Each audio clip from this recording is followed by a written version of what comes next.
снежна Македонија и да има негативни температури. Ке се вратиме наназад во историјата со нашиот денешен гостин, доктор Пеце Ристевски, климатолог. Добар ден за вас. Благодарам што сте денеска со нас. Чисти улици, безбедно стигнавте во студиото на телевизија Нова. Не е невообичаено Скопје и Македонија да биде снежна и да има негативни температури. Во неврзан разговор кажавте дека е нормално вакво време еднаш на 5 години.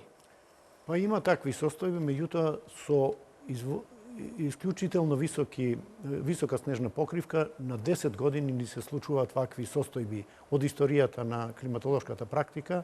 1954 година сме имале големи количини на снежна покривка.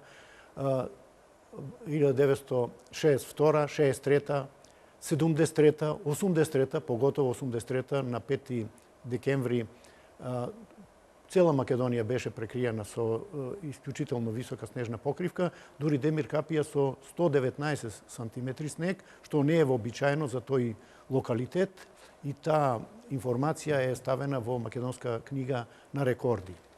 Вие ќе не прошетате низ историјата денеска. Што се случува тогаш на 5 декември, 119 сантиметри снег? Цела Македонија беше блокирана на некој начин и доста се сеќам на Скопската котлина, сите настрешници претходно кои беа од јавното предпријатие за сообраќај, сите скоро падна, имајќи во вид дека снежната покривка беше скоро повеќе од пола метар. Во тие денови во Битола нападна 88 сантиметри снег, додека на Попова шапка околу 2 метра снег имаше и беше цела Македонија блокирана и се случија големи штети и во сообраќајот и на објектите и војните објекти. И одредени оранжери падна во Гевгелиско-Валендовскиот регион, дури над оранжериите, над снежната покривка од 30 сантиметри падна и дожд, која отежна состојбата во тој регион. Јас не можам да се сетам кога последен пат сум го видела вака снежно Скопје. Радува што го гледам вака, но како изгледало Скопје кога било најснежно и кога биле најниските температури? Па не беше така организирано како што сега.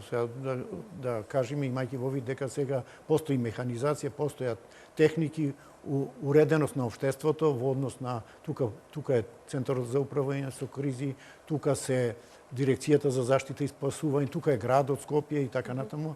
Значи покрај снежната покривка сега треба можеби убаво е да кажеме и за нешто и за негативните температури.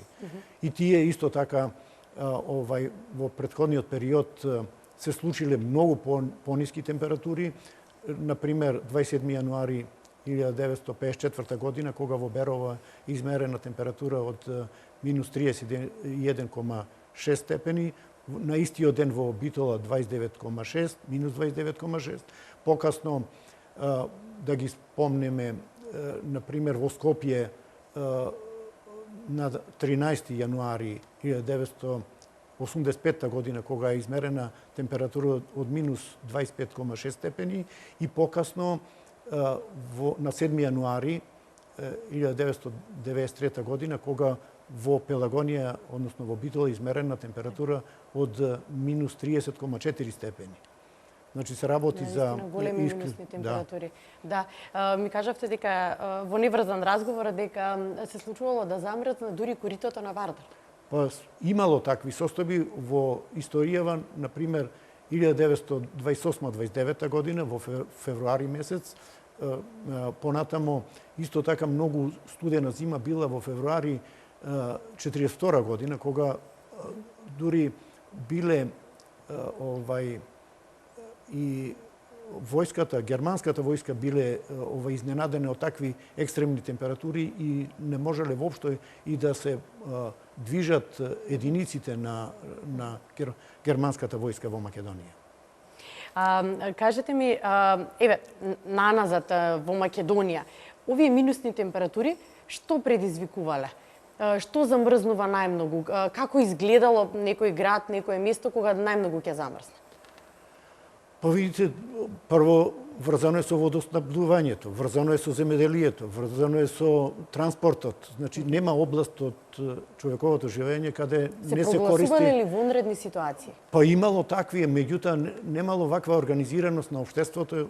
Со плурализмот дојдовме во ситуација кај што мора општеството да се организира на друг начин и еве тоа што се прави. Имам прочитано и дека дури и животните замрзнувале. Па имало и такви во зоолошка градина кај што не било обезбедено, па имало проблеми со грејењето и ладењето, имало секакви проблеми. Мислам се метеоролошки аспект имало навистина проблеми во сите области од човековото живење.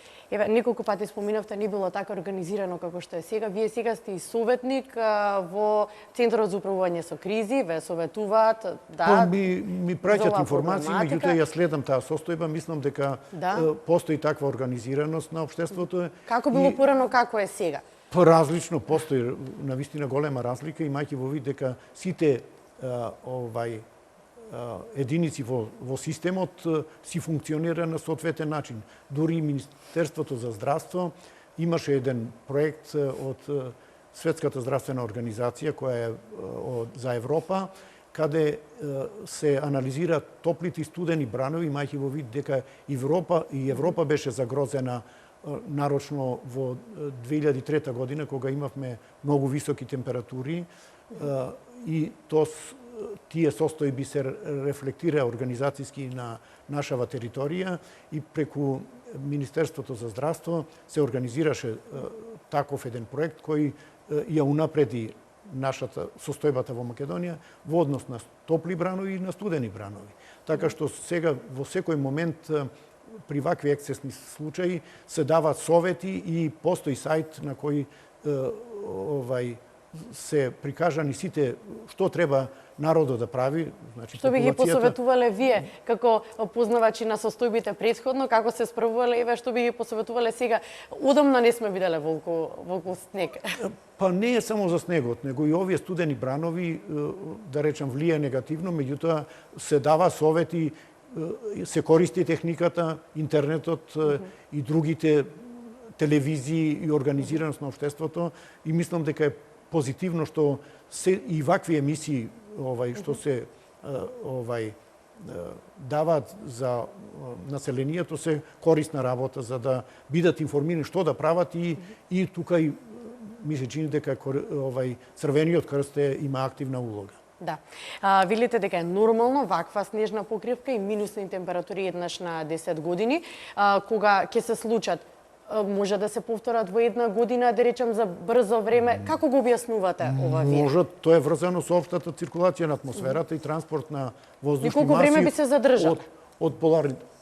Едно е како ќе дојдат над нашава територија, а друго каква ќе биде манифестацијата од физичко-географските карактеристики на републиката и ако се формира снежна покривка како што е сега, после тоа доаѓа до зголемување намалување на облачноста и радиационно ладење на подлогата и се јавуваат обично после вакви продори и значително ниски температури на воздухот и заради должината на ноќта имаме израчување на земјината подлога и појава по котлините и речните долини на негативни температури. Да.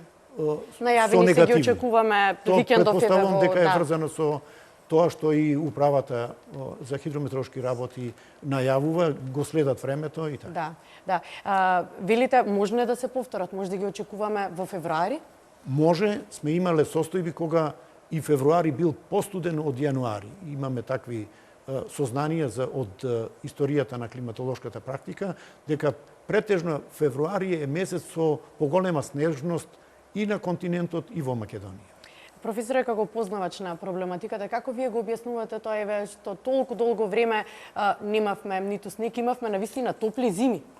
Тоа е врзано сигурно со општата циркулација, со транспортот на воздух од Атлантикот или од континентот. Тоа се борба на под наводници, борба на воздушни маси, обично од нашите главните промени доаѓаат од запад, или од Медитеранот, или преку Северноатлантската осцилација, која е во последно време заради климатските промени актуелна.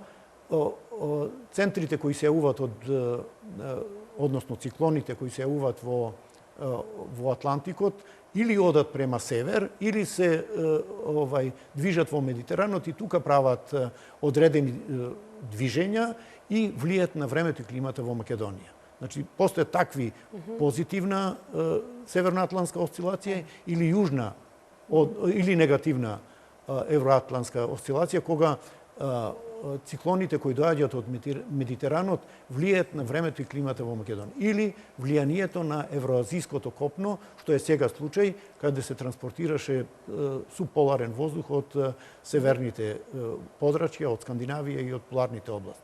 Оно што имаме можност да уживаме неколку дена во снежно Скопје, минусни температури, тоа е тоа што доаѓа заедно со снегот, но сепак уживаме во ова снежно Скопје. Кои датуми би сакале вака да ги потенцираме и да ги извадиме како датуми кои што треба да се запамтат од историјата? Па еден од тие реков за 5 декември, 5 декември, цел декември беше. Која година беше? Тоа е 83-та година. Понатамо датум, ајде да запамтиме дека е тоа 13 јануари, како негативна. Во Скопје минус 25,6 степени. Понатамо 7 јануари 1993 година Битола минус 30,4. Исто така Демиркапија надминат минимумот, Струмица минус 27,5. Понатамо во исто време во Гевгелија минус 19,5, што не е вообичаено за Гевгелија, имајќи во вид дека имаме субмедитеранска клима и дека тука е границата помеѓу умерената клима во другите делови и субмедитеранската во Гевгелиско-Валандовскиот регион. Еден од најубавите христијански празници ќе го дочекаме со минусни температури, но снежна покривка, но може ли да предвидиме, ни објаснивте што се случува, но може ли да предвидиме какви температури би следувале? Видите, многу Каков тешко е. циклон ќе фати? Врзано е претежно со општата циркулација, односно со синоптичката ситуација која се следи во Управата за хидрометеоролошки работи и тие прогнози се обично од 3 до 5, максимум до 7 дена, а во однос на должината на периодот во климатологијата доста непознаници постојат и тоа е тоа што можеме во овој момент да се каже и во науката. Ви благодарам многу за издвоеното време и благодарам што бевте утринава со нас во телевизија Нова, да се навратиме низ историјата. И јас ви благодарам што бев во ситуација да некои своји гледања кои ги имам од историските климатолошките податоци да ги споделам заедно со гледачите и со вас. Почитувани за кусо, продолжуваме понатаму.